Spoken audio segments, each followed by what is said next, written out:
Yeah. You have other minorities. No. But, let me go across to Surbi has been raising her hand for quite some time. Surbi, to you.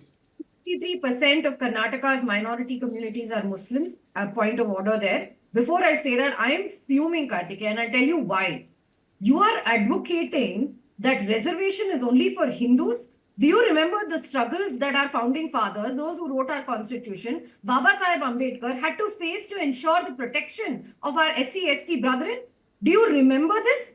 Reservation is only for Hindus. Whose pie are you eating into? You're eating into the pie of the people who have faced caste-based discrimination for generations. Reservation is only for Hindus. This country was divided on the basis of one religion. Do not tell me reservation is only for Hindus and reservation needs to be given on the basis of religion based on this. If you truly believe that reservation needs to be given to the Surabhi is misleading here. I have heard your Mr. anti-reservation. Faujdar, Mr. Faujdar, Mr. Faujdar. I would not agree to this Mr. Faujdar, misleading of Mr. Faujdar, misleading statement. Mr. Faujdar, ek minute, Surbi, please. Mr. Faujdar, Surbi, second, wait a minute.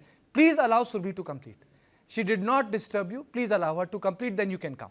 Surbi. Congress has, this is not something that a BJP spokesperson has to say, because every single person in this country knows that that the Congress party has stood against the constitution through the imposition of the emergency. The Congress party has stood against Baba Sahib Ambedkar by defeating him in elections. This Congress party cares only about its vote bank and electoral victories, not on the future of the country or the progress of the country. That is a matter of fact that every single person in this country knows. It's not up for debate. I just want to end with this. Do not tell me that reservation is only for Hindus. If you truly believe that Muslim contractors, sir, not anybody else, deserve a quota within this contractual system, prove it on the basis of data.